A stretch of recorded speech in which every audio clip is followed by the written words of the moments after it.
Quiero que miremos hoy el tema, hermanos, de reglas para el cultivo del dominio propio. Yo estoy animado porque muchos de ustedes me han animado de que este tema ojalá pudiera ir más al fondo. Bueno, seguiremos, si Dios quiere. Deseo relacionar algunos asuntos centrales que hemos dicho hasta aquí. Es decir, hemos dicho varias cosas, pero aquí unas que no podemos olvidar porque son el escalón sobre el que estamos edificando. Primero dijimos, hermano, que el dominio propio es fruto del Espíritu Santo y que no puede confundirse con aquella fuerza de voluntad con la que somos dotados por naturaleza. ¿Ya? ¿Está claro, creo, este asunto? Segundo, que el dominio propio es necesario en la vida de fe, porque le da entrada a otras virtudes y fortalece las que ya tenemos. Tercero, hemos visto, no estamos viendo nada nuevo, sino recopilando lo más central. Tercero, que la templanza o dominio propio es una virtud que depende del conocimiento. Por eso se añade al conocimiento dominio propio. Entonces va primero el conocimiento y luego el dominio propio para enseñarnos que depende de este. Si definimos, hermanos, el dominio propio o templanza como la capacidad dada por el Espíritu Santo para sujetar la voluntad a los principios de la palabra, entonces dependemos de conocer la palabra, del conocimiento. Si no queremos ser sujetos o esclavos de nuestro pensamiento o del pensamiento de otros o del mundo o de Satanás, nos toca sujetarnos a la palabra. Entonces, la templanza depende de este conocimiento. Cuarto, que el dominio propio empieza con el dominio de la mente, lo que nos indica que en la vida cristiana, cuando Dios obra en nosotros, lo hace empezando con aquella función del alma que llamamos entendimiento o razón, y que se espera que empezando por el entendimiento afecte los sentidos y la voluntad, y que jamás, hermanos, deberíamos invertir el orden para no ser manejados ni por nuestros afectos ni por nuestra voluntad, sino por la razón.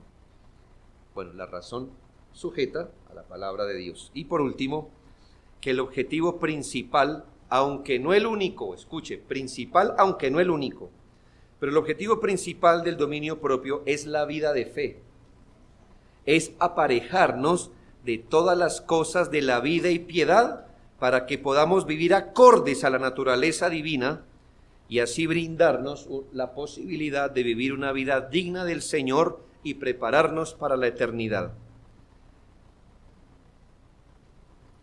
Pero también es el dominio de otros asuntos en tanto que correspondan, afecten o favorezcan nuestra vida de fe. Ahora, hermanos, habiendo hecho este repaso, ¿qué normas debemos seguir para el cultivo del dominio propio? ¿Qué línea deberíamos seguir o qué espíritu deberíamos asegurarnos de seguir para añadir al conocimiento templanza o dominio propio?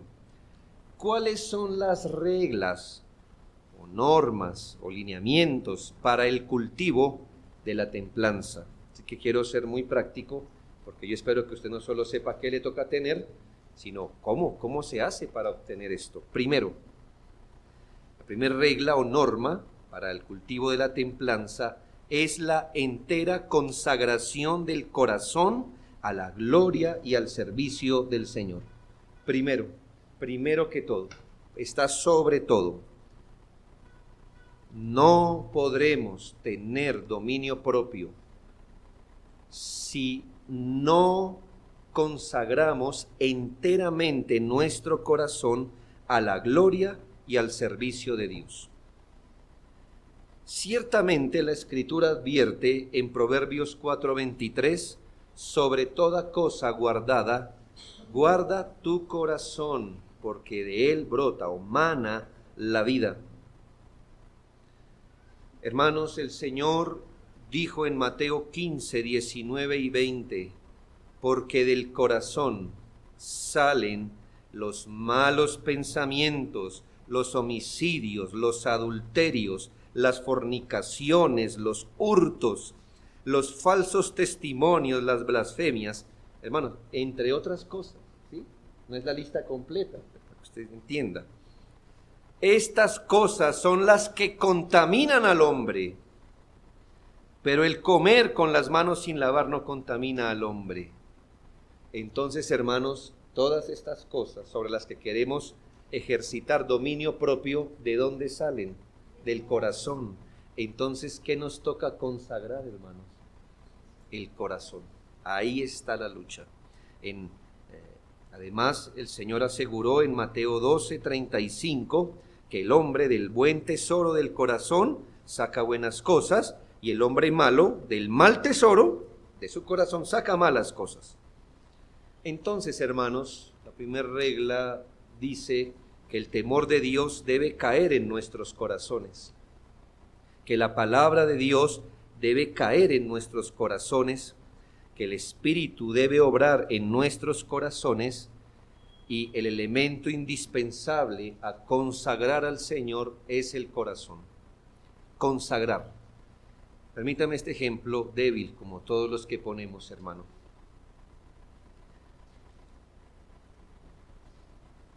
Hay elementos en nuestra casa, voy a usar esta palabra, no es la que quiero que usted relacione, pero la voy a usar.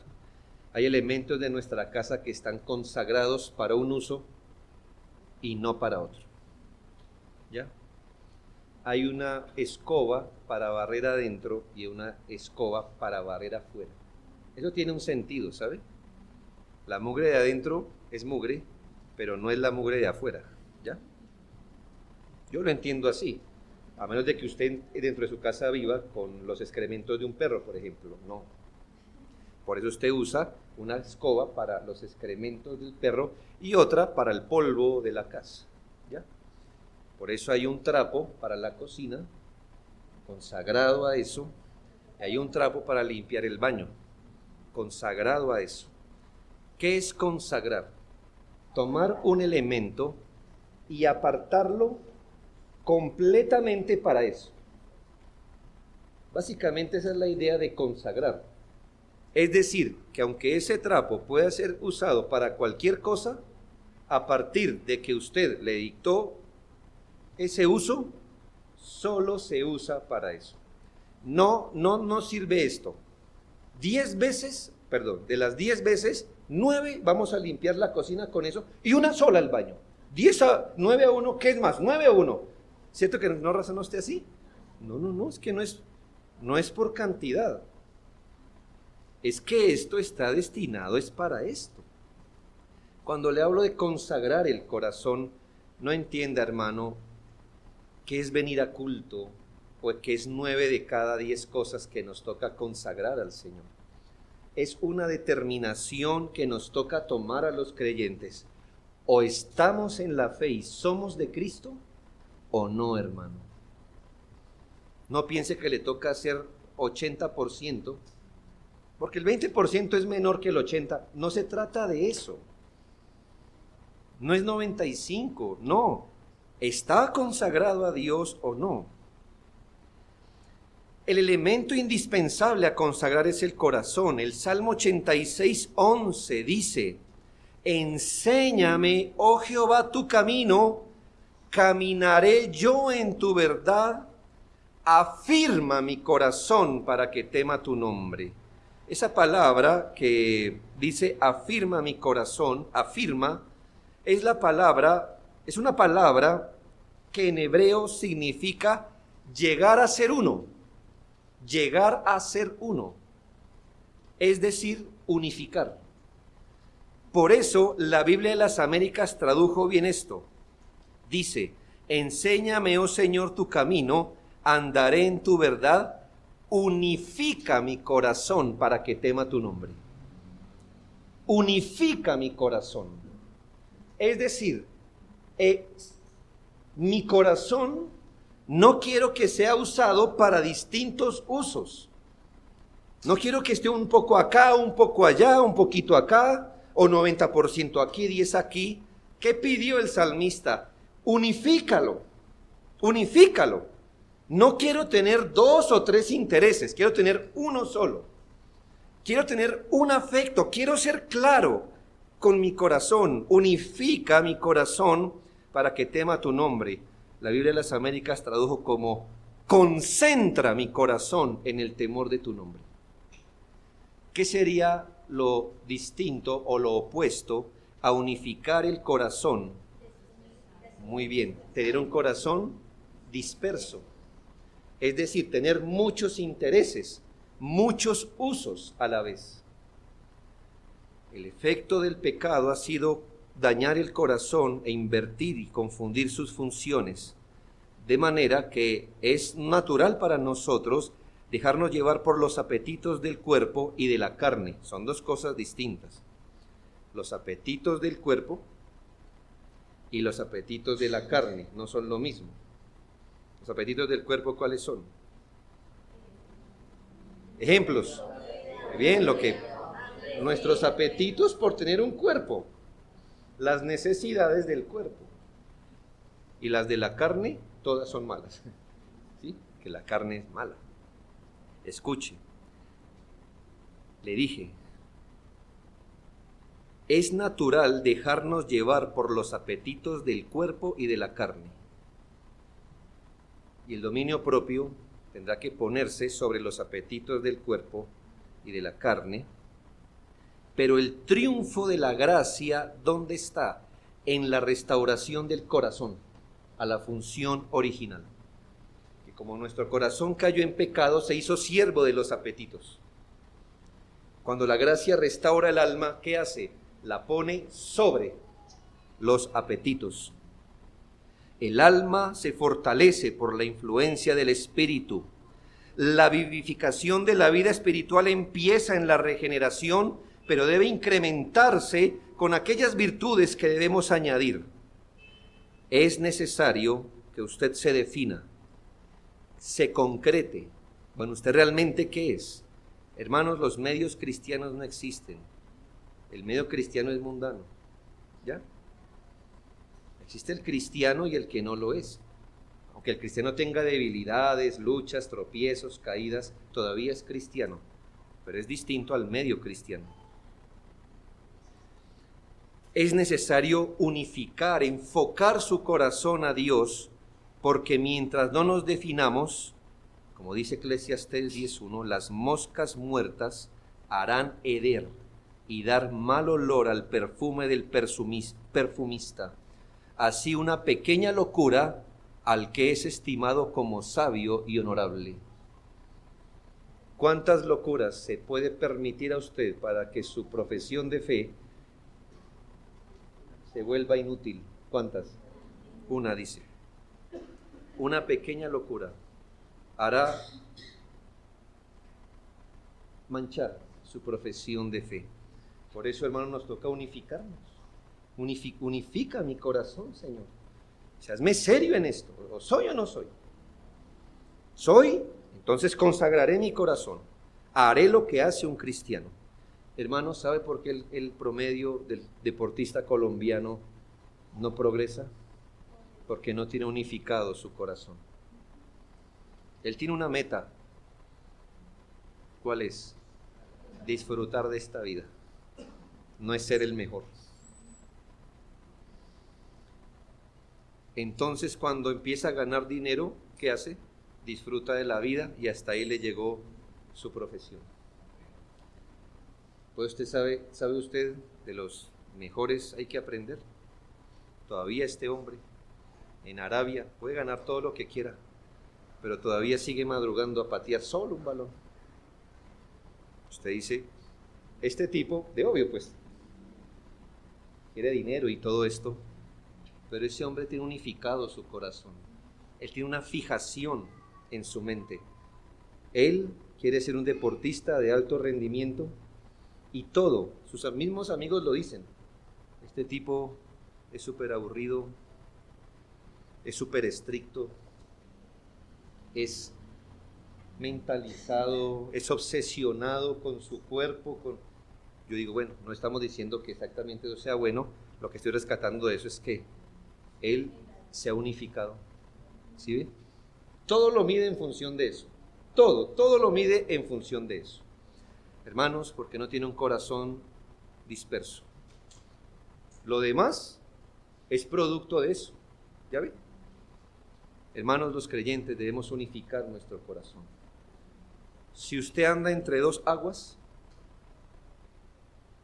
no tendrá dominio propio. Si usted se mece entre dos aguas, si usted está no unificado, usted no sabe qué es, entonces ¿qué ocurrirá? Pues unas veces le dará rienda a sus apetitos, otras veces le remorderá la conciencia, se consagra, se desconsagra, se compromete, se descompromete, se anima, se desanima, y así va a andar, hermano. Esa es la peor forma de destruir, o la mejor forma de destruir el dominio propio, porque al fin y al cabo su corazón no va a estar enfocado. Así que lo primero, hermanos, la primera norma, la regla de reglas, es consagrar enteramente el corazón a la gloria y al servicio de Dios. Segundo, la segunda norma o regla para cultivar el dominio propio es el cuidado de la mente. No estoy hablando esto en el tipo de positivismo, ¿no? Cuide la mente, no. La mente que hemos hablado, ya hemos razonado en una exposición del conocimiento, le invito a ver si se la perdió, esa exposición que en esta serie dimos acerca del conocimiento. Luego, en otra enseñanza, hicimos ver el valor de la prioridad de la mente en el obrar de Dios. Y que eso es verdad. Ya que eso es verdad, el creyente debe ser muy diligente en cultivar su mente. Debe estar muy pendiente de lo que le mete a la mente, de lo que aprende, de lo que ingresa a su mente. No hablo de lo que aprende y apunta en un cuaderno, sino de aquello que asimila verdaderamente, de lo que le convence, de aquello que lo persuade verdaderamente. Hermanos, la regla del dominio propio es que usted tenga cuidado de aquello que ingresa a su mente, de aquello que usted asimila, de aquello que lo convence o lo persuade en realidad. Y a veces no es lo que tenemos apuntado en el cuaderno de la iglesia, ¿ya? A veces tenemos una cosa en el cuaderno, pero en nuestra mente eso no nos gobierna. Porque lo que usted realmente aprende, entiéndase, aprende como asimilar lo que lo convence, aquello que lo persuade, eso es lo que nos va a gobernar. Eso es lo que nos va a gobernar. Tengo otro ejemplo, otro ejemplo. Hermanos, que el hipo se quita poniéndole aquí a un niño una cosa. Entonces, usted puede razonarle a la gente, a ver, mamita, ¿sabe dónde viene el hipo? Bueno, el hipo viene porque, etcétera, el aire, bla, bla, bla, bla, ¿ya? Pero si usted no asimila y se convence de eso, tan pronto vea el hipo, va a arrancar el hilito. ¿Dónde está el hilito? A ver, hermanos, la frente no tiene nada que ver con el hipo, ¿me hago entender? No tenemos un conducto aquí que nos produzca hipo. ¿Me hago entender? Ni por aquí en la fontanela respiran los niños. Nosotros respiramos por la nariz y la función es pulmonar. No hay una conexión entre la fontanela y el aire, ¿ya? Pero usted puede saber eso y no lo acepta. ¿Qué lo va a gobernar? Que cuando el niño se le ahogue, usted lo sopla. Puede que usted llene un libro, pero ¿qué es lo que lo va a gobernar? De lo que usted realmente está persuadido. Entonces, si eso es verdad, y que lo es, entonces usted debe tener muy pendiente qué es lo que ingresa a su mente y deja que lo persuada. En 2 Timoteo 3:14, el apóstol Pablo le dice a Timoteo: mire estas palabras sabias, pero persiste tú en lo que has aprendido y te persuadiste. Usted, los que raya la Biblia, tendrá que no pasar una línea entera, sino pasar una línea interrumpida, porque aquí hay dos cosas. El apóstol Pablo le dice a Timoteo: persiste ¿en qué? 1, en lo que has aprendido. 2, en lo que te persuadiste, como enseñándonos que son dos ejercicios distintos: aprender y luego ser persuadido por lo que usted aprende. No es igual aprender y ser persuadido. Usted puede aprender y no ser convencido de lo que aprende. ¿Qué dice la Biblia? Persiste en lo que has aprendido y te persuadiste. El apóstol le enseña a Timoteo: hijo, no dejes las cosas solo aprendidas. Timoteo, no descanses hasta que lo que aprendes sea tu propia convicción. No dejes la lección aprendida. Hasta ahí vas bien, pero no está completo. Haz que lo que aprendes te persuada, te convenza, que tú puedas decir: ¿es verdad? No es que estoy convencido. Hermanos, una de las funciones del Espíritu es que convencer. ¿Por qué, hermanos? Cosa brava, convencernos a nosotros de la verdad, de la palabra. El Espíritu puede ser espíritu iluminador, pero usted debe pedir que ese espíritu iluminador también sea el espíritu de convicción, porque al final usted va a ser gobernado por lo que está persuadido. Por eso pedimos: Señor, convénceme, pero de verdad convénceme, que esto que aprendo sea verdad. No deje una lección solo aprendida hasta que se convierta en convicción, en un asunto de persuasión personal. Proverbios 23:12 enseña: aplica tu corazón a la enseñanza y tus oídos a las palabras de sabiduría. Esta palabra es intensa. Aplique su corazón a la enseñanza. Es decir, no vaya por las verdades bíblicas por encima, no, aplíquese. Vuélvase un hombre minucioso, acucioso. Aplique todo su corazón a la enseñanza. No sé, hermano, usted tiene un hobby, pero de verdad hobby, que usted no solamente lo haga, sino lea, averigüe y le ponga corazón a esto, ¿sí? No es, por ejemplo, el futbolista que él juega fútbol. No, estoy diciendo el que compra el álbum de Panini, eso, mire, sabe dónde juega, cuánto mide, cuánto pesa, porque ese se ha aplicado yo. A ese realmente le gusta el fútbol. El otro es como nosotros, ¿verdad? No, ese le ha puesto, ¿verdad? Y hay gente, yo le debo decir algo, hermano, a mí me encanta el tema del café. Y me gusta leer y todo lo que aparece el café lo leo. Ya es una cosa que tengo, ya. Eso, te puedes pasar a la eternidad sin eso, tomando café con azúcar y todo. No importa. No es mi problema, es su problema. Pero, hermano, o sea, en cuanto a eso me pasa solo en el café, le digo eso. Me gusta saber qué me meto a la boca. Del resto, hermano, no me pregunte porque es de salchicha o de pizza, la que sea, me le como. Pero aquí me he aplicado mi corazón. Así que usted me habla del café, me pica donde me rasca. Y le puedo hablar de eso. Me interesa el tema. Yo sé que a veces lo aburro a usted, pero yo me gozo. ¿Ya? Es mi tema. ¿Ya? Hermanos, aplique su corazón a la enseñanza. En esto todos deberíamos ser aplicados. Aplique. Usted no va a entender si no se aplica esto. Aplique. Mire qué le pone a su mente.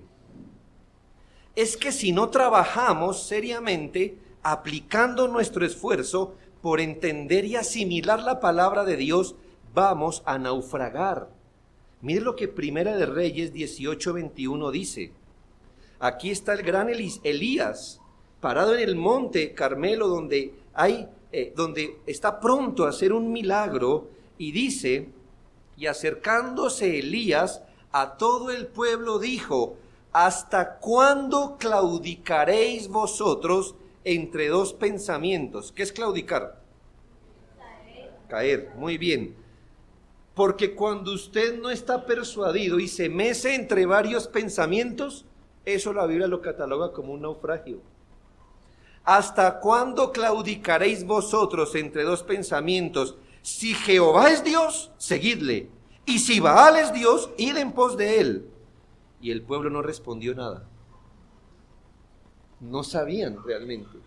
Puede que sabían que este era el Dios de Israel, pero persuadidos. Por eso dijeron, que no, buen punto, ¿verdad? ¿Cuál es el Dios de verdad? Pero ¿cómo le llama a eso Elías? Claudicar. Si usted no sabe qué pensar de algo, hermano, dése a la tarea. No se deje llevar por lo que otros dicen. ¿Usted qué piensa de tal tema? Aplíquese a eso. Aplíquese. ¿Qué pensamos los cristianos, según la Biblia, de tal cosa, de esta cosa, de la otra?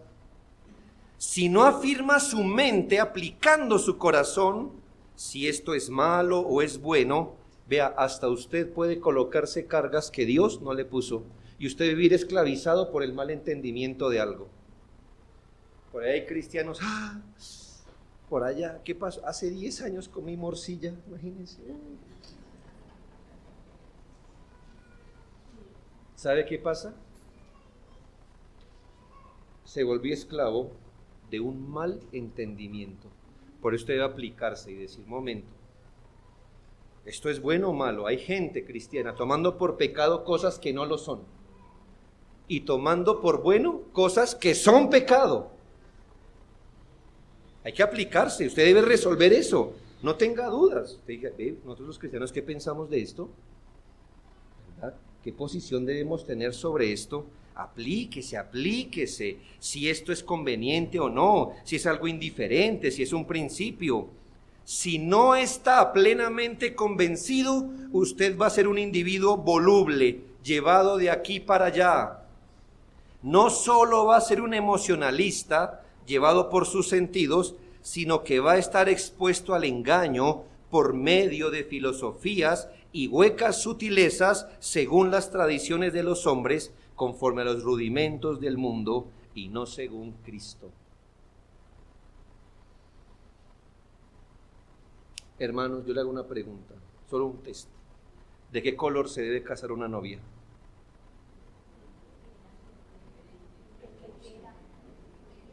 Gracias. Alegra mi corazón. Pensé que iba a decir blanco. ¿Por qué? Porque es pureza, según la Biblia. ¿Verdad?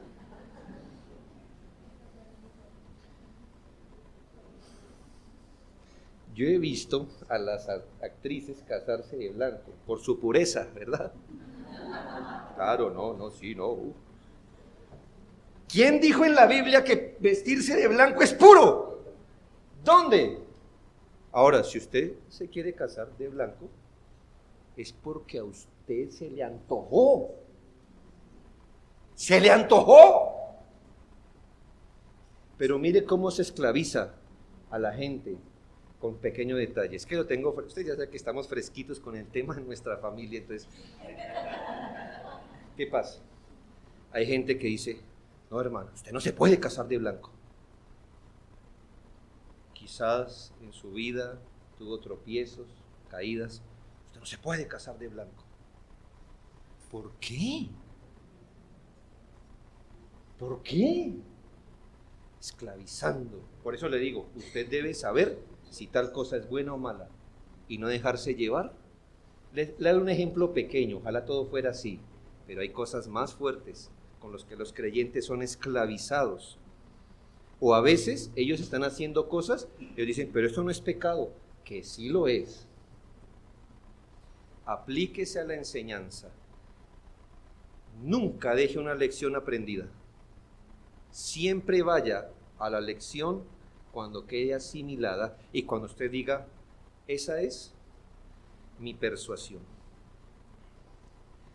¿Qué otra regla debe ser observada para el cultivo de la templanza? 3.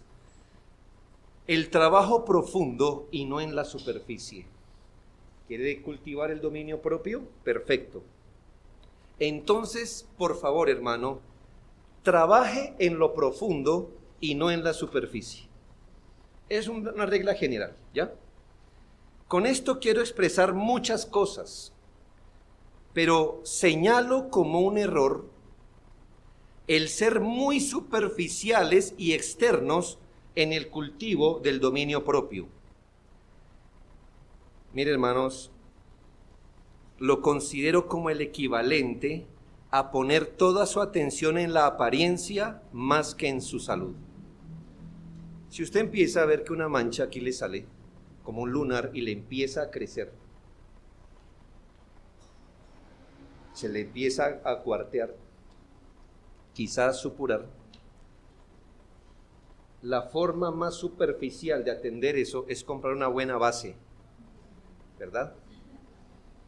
Y ya usted se la pone y dice, ya, mire, ay, gracias a Dios por la base. Hermano, eso no es así. Hay personas invirtiendo mucho dinero en fajas para verse bien, pero están muriendo de exceso de grasa. La faja lo hace ver bien, pero usted no está bien. Son ejemplos, ¿me hago entender? Con lo que quiero ilustrar algo espiritual. El cristiano, cuando trabaja en el dominio propio, siempre debe acostumbrarse a mirar el asunto que ocurre debajo de la superficie y no ponerse fajas espirituales para una obesidad o echarse base espiritual para un cáncer. Por favor, hermano, yo sé que venimos de escuelas de cristianismo donde se nos enseñó lo opuesto. Pero cuando quiera lidiar con algo en serio, mire lo que está bajo la superficie. El cristiano debe siempre mirar el asunto abajo. Estamos acostumbrados a trabajar en el acto o en el hecho y no en el motivo, por ejemplo. En el qué y no en el por qué. En la apariencia, pero no en el fondo. En el cómo se ve o en el qué dirán, en lugar de en el asunto propiamente dicho. Esto hay que abandonarlo, hermanos, porque a nivel de importancia es más importante el motivo que el acto. ¿Ya? Es más importante el por qué lo hizo que el qué hizo. Lo otro es importante, por supuesto, pero ¿qué es más importante? El motivo que el acto, el fondo que la apariencia. El asunto en sí es más importante que el cómo se ve o el qué dirán. A veces cuando usted confronta a alguien con el pecado, etcétera, la primera pregunta que se les ocurre es, ¿y se lo va a contar a tal? Mire, pobre persona, ¿qué está pensando? ¿En cómo se ve o en qué dirán? Debería estar pensando en el qué. ¿En qué he hecho? ¿Qué significa esto? En Mateo 23:25 el Señor reprende: ay de vosotros, escribas y fariseos. Y no tenemos que ser tan duros con ellos, porque lo que voy a leer lo hacemos todos. Hipócritas, porque limpiáis lo de fuera del vaso y del plato, pero por dentro estáis llenos de robo e injusticia. El creyente debe trabajar más en tener conciencia que su corazón es visible al ojo de Dios, que todo lo ve, y que Él es responsable en el juicio por cada pensamiento y motivo, también como por cada acto. Pero ahí está el problema con el ascetismo. ¿Sabe qué es el ascetismo? Bueno, eso fue una corriente religiosa, pero básicamente el ascetismo nos enseña que para doblegar el pecado es necesario darle duro al cuerpo. ¿Ya? Entonces usted tiene una pasión ingobernable, no sé, la ira. Ah, ¿usted quiere tratar con la ira? Perfecto. Me hace el favor y camina sobre piedras, así descalzo, ¿no? Camine. ¿Cómo para qué? Porque haciendo eso usted doblega el orgullo, ¿verdad? Ay, ¿dónde están las piedras? Yo quiero, a ver si doblego el orgullo así. Póngame vidrio, a ver si lo doblego más. Póngame fuego, a ver si quedo un poquito humilde. Se supone que el ayuno, enseñan algunos, es para que usted al practicarlo se vuelva humilde. Y hubo quien escribió mis 40 días de ayuno. ¡Ah, bueno! ¡Qué bien! Lo cumplió. Era lo importante, ¿verdad? Lo cumplió. Si hubiera sido humilde, ¿qué? La escribe, ¿verdad? Que la Biblia dice que cuando ayune, que nadie lo sepa. El problema con el ascetismo, que es una respuesta brusca, me parece, para tratar de mortificar los apetitos pecaminosos desde la parte más externa posible. El problema lo tengo en el corazón. Entonces el ascetismo, ¿qué hace? Lidia con eso desde la forma más externa o superficial que se pueda. En Colosenses 2:20 al 23 le habla al asceta, al que practica ese ascetismo. Se pregunta, ¿por qué, como si vivieseis en el mundo, os sometéis a preceptos tales como no manejes, ni gustes, ni aun toques, en conformidad a mandamientos y doctrinas de hombres, cosas que todas se destruyen con el uso? Tales cosas, eso de no guste, no maneje, no toque, no haga, no. Tales cosas tienen a la verdad cierta reputación de sabiduría y culto voluntario, en humildad y duro trato con el cuerpo, pero no tienen valor alguno contra los apetitos de la carne. ¿Quiere mortificar un pecado? No es dándole duro al cuerpo. ¿Lo leyó? Pero lo leyó, hermano. Es que encuentro algunos que se privan de las cosas de la carne, porque entre más ojerosos piensan que se ven, piensan que el orgullo ha cedido. Pues le digo algo, que si no se cuida, antes ha aumentado. Ay, es que yo sí soy... Ay, entonces me voy a dar duro. Esto hace que los cristianos estén más preocupados si un creyente debería o no tomar cerveza que si está mortificando alguna concupiscencia. ¿Ya? Ese ascetismo, eso de tratar el pecado de la forma más externa posible, esté haciendo que hoy lo que más se converse en algunos círculos es si el creyente debería tomar cerveza o ser abstemio, no importa si está mortificando o no su pecado. ¿Sí ve, hermanos? Desde la forma más externa que podemos. Entonces se siente tranquilo un cristiano así de ser abstemio. Abstemio es el que no toma bajo ningún licor, bajo ninguna circunstancia. Esto hace que los cristianos abstemios se sientan tranquilos, aunque su mente sea una cloaca del demonio. ¿Pero en qué están tranquilos? No he tomado vino ni sidra desde que me convertí.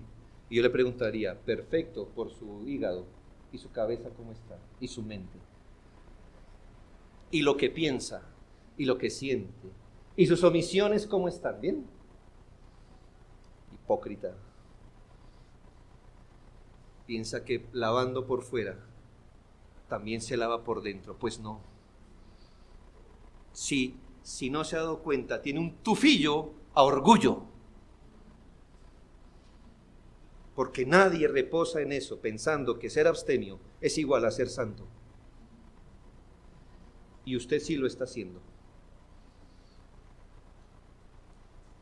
Yo no estoy diciendo que lo externo no tenga importancia, pero el creyente debe acostumbrarse a no ser tan superficial tratando de ejercitarse en el dominio propio. Por ejemplo, solo un ejemplo, ¿quiere trabajar en el dominio propio en el comer? Debe trabajar en el qué, en el por qué, el motivo, el para qué, el uso, porque de la abundancia del corazón habla la boca, y en el caso del dominio propio del comer, de la abundancia del corazón se abre la boca. Entonces, ¿qué debería poner en orden? El corazón. Porque de la abundancia del corazón se abre la boca. ¿Ya? Yo sé que es más fácil leer si eso tiene cuántas calorías, cuántas cosas, y cargarse con eso y darse látigo. Volví a comer, sí. Debería preguntarse, usted mismo que lucha con eso, hacer su propio estudio de para qué Dios nos dio la comida, cómo, cuándo, para qué, por qué. Llene su mente de eso y resuelva eso de la forma más interna posible, y lo demás será el fruto. Cuarto, el dominio propio se cultiva advirtiendo la perspectiva de su parte negativa, pero también de su parte positiva. El dominio propio se cultiva advirtiendo la perspectiva, o sea, la perspectiva que tiene el dominio propio de una parte negativa, pero también de su parte positiva. El dominio propio debe ser puesto, escúchelo bien, el dominio propio debe ser puesto tanto en la parte negativa como en la parte positiva de la vida cristiana. Esto es, hermanos, que el dominio propio debe estar puesto en aquellas cosas de las que nos tenemos que abstener, negar, apartar, desanimar, no seguir, no vivir, no probar y asuntos así. Es la parte negativa, porque la Biblia sí dice que hay cosas que no debemos hacer, no vivir, no seguir, no probar y cosas por el estilo. La parte negativa. Se requiere fuerza para saber que hay capacidad de optar por un camino de desobediencia y abstenerse, guardarse y apartarse. Muy bien, pero ahí no termina la labor. Esa es la parte negativa de la vida cristiana. La templanza también nos debe conducir positivamente a hacer la voluntad de Dios. Note Romanos 6, 12 y 13. Dice: no reine pues el pecado en vuestro cuerpo mortal, de modo que lo obedezcáis en sus concupiscencias, ni tampoco presentéis otro no, ¿verdad? La parte negativa. No hagas esto y no presentes sus miembros al pecado como instrumentos de iniquidad. Pero ahí no quedó el texto. Nos dijo la parte negativa. No haga esto, no sea esto. ¿Qué dice el versículo 13? Sino, presentaos vosotros mismos a Dios como vivos de entre los muertos, y vuestros miembros a Dios como instrumentos de justicia. Hermanos, no podemos convertir la vida cristiana en negativa, en un no al comienzo de cada cosa, en una privación, en una moderación, en una negación, en una abstinencia. Eso es solo la mitad. Debemos igualmente esforzarnos por ese cristianismo que nos dice, si bien esto no, entonces.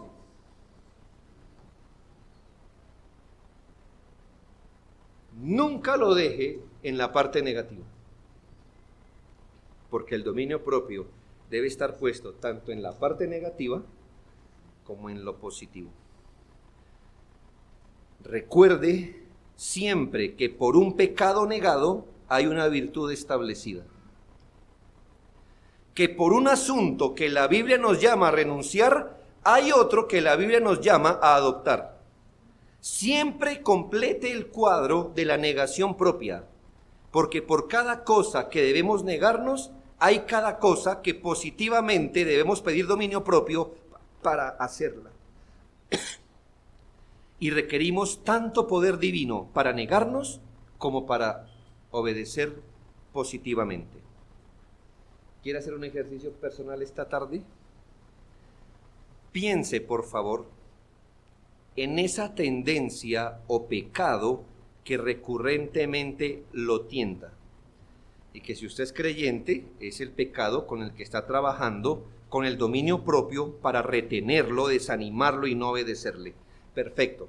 Ya me imagino que su mente está entrenada para decir, esto no, esto no, esto no, esto no. Perfecto.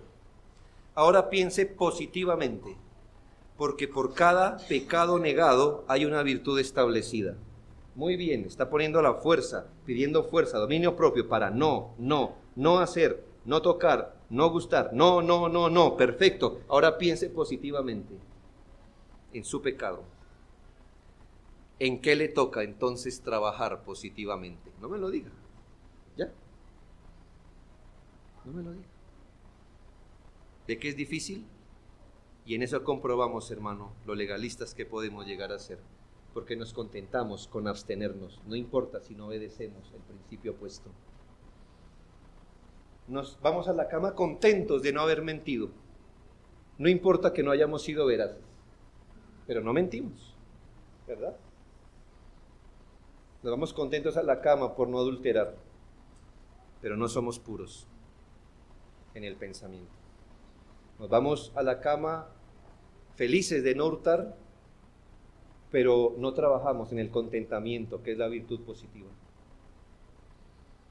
Eso es legalismo, hermanos. Pero legalismo con L mayúscula y todo sostenido con negrilla. Como si Dios no nos hubiera dicho, en cambio, ¿qué? El que hurtaba no hurte más, sino perfecto. Así nos dice, ¿verdad? No trabaje, o más bien trabaje 6 días y el séptimo, ¿sí? Positivo, negativo. ¿Nota cómo se abre una perspectiva enorme ante sus ojos? Le ruego, hermano, que no se convierta en un noísta. Eso me lo acabo de inventar. Noísta, ¿qué es? Muy bien, su cristianismo se convierte en no, todo no por delante. Porque de eso al legalismo solo hay una cuarta, si no es que eso mismo ya es legalismo. Tampoco relegue el aspecto de abnegación y negación del cristianismo, porque eso no es realista, porque vivirá una fantasía, como si el pecado no estuviera en nosotros y no tuviéramos una ley en nuestros miembros que se revela contra la ley de la mente. Mi consejo, hermanos, es que en el poder de Dios, recordando que fue llamado a un Cristo del que se dijo, has amado la justicia y aborrecido la maldad, usted por favor pida y trabaje en el aspecto positivo y negativo del dominio propio. Termino este punto citando Tito 2, 11 al 14, y usted va a ver allí la parte positiva y la parte negativa. Porque la gracia de Dios se ha manifestado para salvación a todos los hombres. Ese es el fundamento.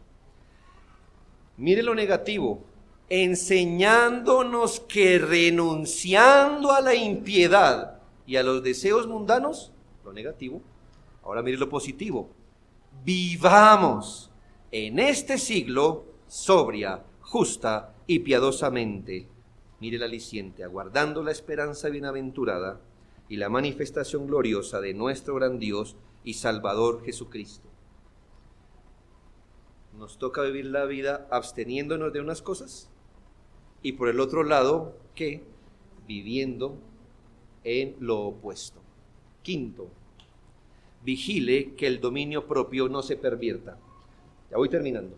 Estoy ya buscando pista. Vigile que el dominio propio no se pervierta. Oh, hermanos, nuestro corazón tiene un poder corruptor, lo sabe, ¿no? Podemos tomar lo bueno y corromperlo. Entonces, ¿quiere cultivar el dominio propio? Bueno, todo lo que le dije está bien, pero vigile que el dominio propio no se pervierta. La templanza es una virtud, pero como todos los dones de Dios, puede ser susceptible a que lo pervirtamos si no le sabemos dar su lugar. Mire, hermanos, podemos empezar a empujar el principio del dominio propio solamente olvidando lo demás. Hermanos, es que el dominio propio es solo un fruto del Espíritu. No es el fruto, es uno. ¿Sabe cómo usted lo puede pervertir? Imagínese que usted tiene un carro y solo se preocupa por la llanta derecha. No, que la llanta, la lava, la engrasa, aire, todo, y lo demás del carro no importa. ¿Es sabio, hermanos? No es para nada sabio. Usted piensa que es virtuoso, pero no es virtuoso. Entonces, hermano, usted puede tomar el dominio propio y decir, es el dominio propio. Es el dominio propio. Y a todo le aplica dominio propio. Todo. Y todo lo mide dominio propio. Dominio propio. Dominio propio aquí, dominio propio allá. Esa es una sana virtud, pero que usted la empuja mucho, hermano, usted puede olvidar que hay cosas como el amor, la paz, paciencia, benignidad, bondad, fe, mansedumbre. Se olvida de eso. Podemos también, hermanos, sobreenfatizar el dominio propio y podemos empezar a pasar la línea al ascetismo o al legalismo. Es verdad, hermanos. Si usted no cuida el lugar del dominio propio y lo empieza a empujar mucho, empieza usted a convertirse en un asceta o en un legalista sin darse cuenta. Así como hay gente amargada por la enseñanza bíblica de la moderación, la otra vez un hermano me llamó y me dijo, estoy con una carga en el círculo cristiano reformado donde me muevo. Esto de la moderación, la abnegación, la sobriedad, es visto como una carga. Me decía, qué pesar, ¿no? Qué pena, porque eso no son cargas, hermano.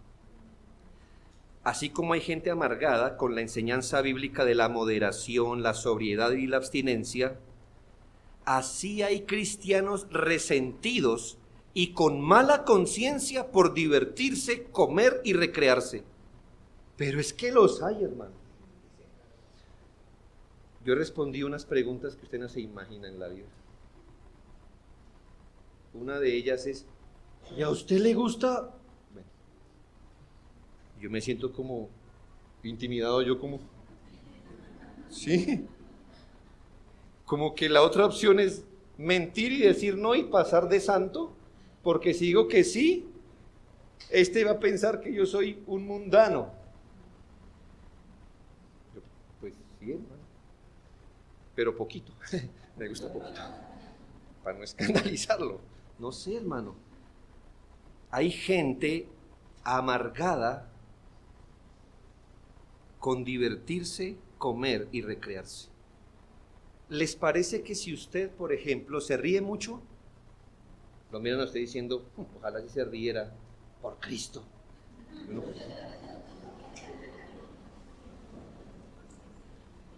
Yo pienso, claro, en mí me hace sentir muy mal, pero en el otro digo, ¿cómo puede vivir?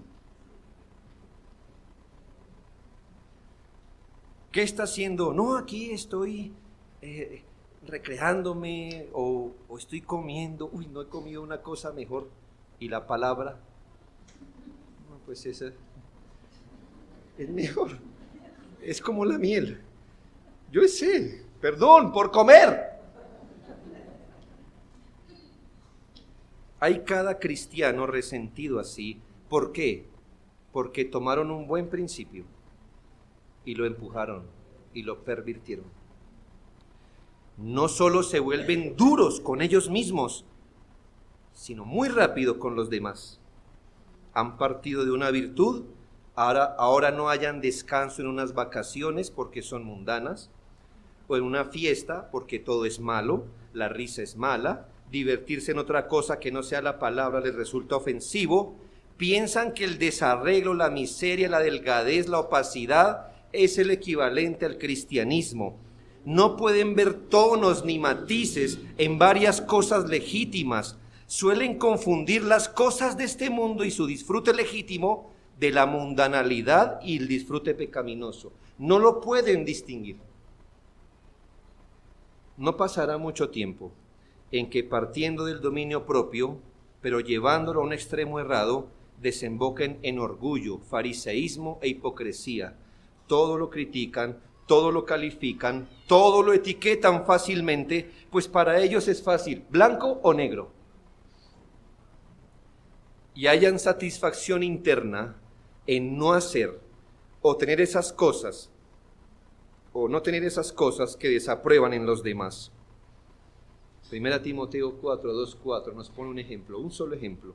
No es el único, pero ese es uno. 1 Timoteo 4, 2, 4. Por la hipocresía de mentirosos, teniendo cauterizada la conciencia, prohibirán casarse y mandarán abstenerse de alimentos que Dios creó, para que con acción de gracias participasen de ellos los creyentes y los que han conocido la verdad. Porque todo lo que Dios creó es bueno, y nada es de desecharse si se toma con acción de gracias. Los sacerdotes miran a los pastores diciendo, ¿casados? Yo estoy casado con Cristo y la iglesia. Y uno dice, mi madre, qué mundano soy yo, que yo sí me casé. Qué perverso yo, que hallo deleite en mi mujer. Mundano, ¿verdad? Cuidado, hermanos. Prohibirán casarse. El placer marital, el placer con una persona es suprimido por quienes, dice, hipocresía de mentirosos, de mente cauterizada y de doctrina de demonios. Así comiera la Biblia, como está comiendo. Todo lo que Dios creó es bueno y nada hay que desecharse. Empuje un principio bueno y lo vuelve malo. Hermanos, no todo el que pasea es derrochador, no todo el que estrena es ostentoso, no todo el que come bien es glotón, no todo el que bebe es bebedor, no todo el que se arregla es vanidoso, no todo el que se ríe es liviano, no todo el que disfruta gratifica la carne y más. Sí puede haber de eso, pero no todos. Hay matices todavía. Ciertamente puede haber excesos, ciertamente hay principios, pero el punto de llevar las cosas a un extremo no bíblico pervierte este principio. Y último, hermanos, que me queda un poquito, y no quiero dejarlo para la próxima. Sexto, vigile que el dominio propio se vaya a debilitar por el mal uso de las cosas legítimas. Así como el dominio propio se puede pervertir, el dominio propio se puede debilitar por el mal uso de las cosas legítimas.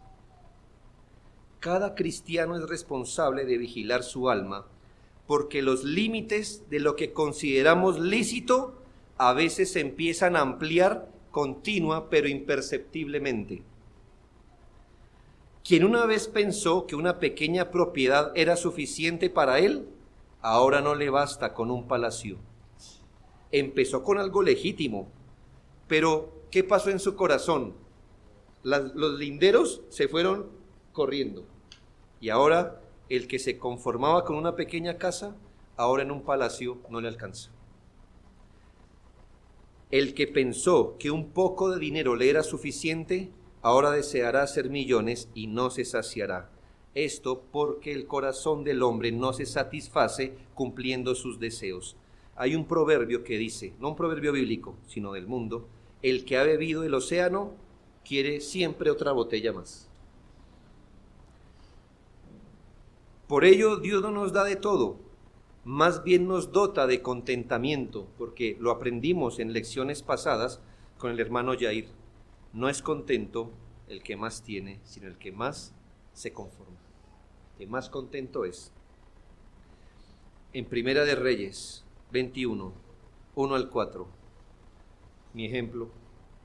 Pasadas estas cosas, aconteció que Nabot de Jezreel tenía allí una viña y junto al palacio de Acab, rey de Samaria. Y Acab, el del palacio, Acab tenía un palacio y Nabot una viña. Y el otro, el palacio. Y Acab, el del palacio, habló a Nabot diciendo, dame tu viña para un huerto de legumbres. Sí, o sea, no pudo mirar sino para ese lado. El izquierdo no le servía, era ese. Y no era una viña, quería de la legumbre, se antojó de legumbres, ¿ya? Bueno, y yo te daré por ella otra viña mejor que esta, o si mejor te pareciere, te pagaré su valor en dinero. Y Nabot respondió a Acab: guárdeme Jehová, de que yo te dé a ti la heredad de mis padres. Y vino Acab a su casa, triste y enojado, por la palabra de Nabot de Jezreel. Le había respondido diciendo: no te daré la heredad de mis padres. Y se acostó en su cama y volvió su rostro y no comió. Porque el que tiene un palacio siempre querrá una viña más.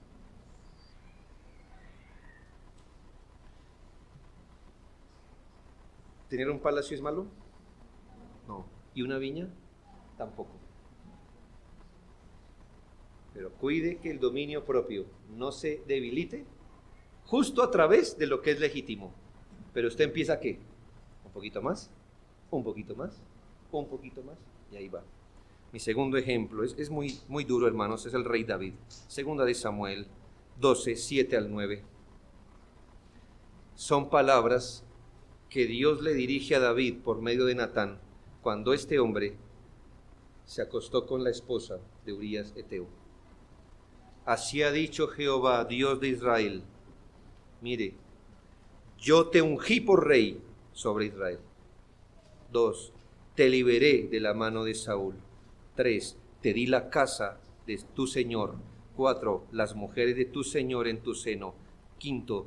Además te di esta casa de Israel y de Judá. Y si esto fuera poco, te habría añadido más. Y con todo eso, ¿qué quiso David? Una mujer más. No le bastó tener todas las mujeres que dejó Saúl y todo el harén que dejó él, que en la Biblia ¿cuántas eran? ¿Como 3,000? Bueno, al hombre de falta de dominio propio siempre le hará falta una mujer más, una viña más, una casa más, un dinero más, una comida más, siempre. Uno puede hacer un uso legítimo de cosas legítimas. Escuche, esto es piénselo. Usted puede hacer uso legítimo de cosas legítimas. Pero si no observa eso, luego empezamos a hacer un uso ilegítimo de las cosas legítimas. Y terminaremos haciendo un uso ilegítimo de las cosas ilegítimas. ¿Ya, hermano? Esto es para su Facebook. Ayude, por favor, con esas frases. Usted puede hacer uso legítimo de las cosas legítimas, ¿sí? Luego, lentamente, va a hacer uso ilegítimo de cosas legítimas. Y va a terminar haciendo un uso ilegítimo de las cosas ilegítimas. Si permitimos que nuestras inclinaciones nos lleven hasta allá, bastará una pequeña tentación para cruzar la línea. Vigile su corazón. Usted no necesita ser asceta para andar moderadamente. Solo debe entender que si usted acostumbra sus apetitos a la llenura, a la gratificación, al lujo, luego lo sencillo le parecerá una ofensa.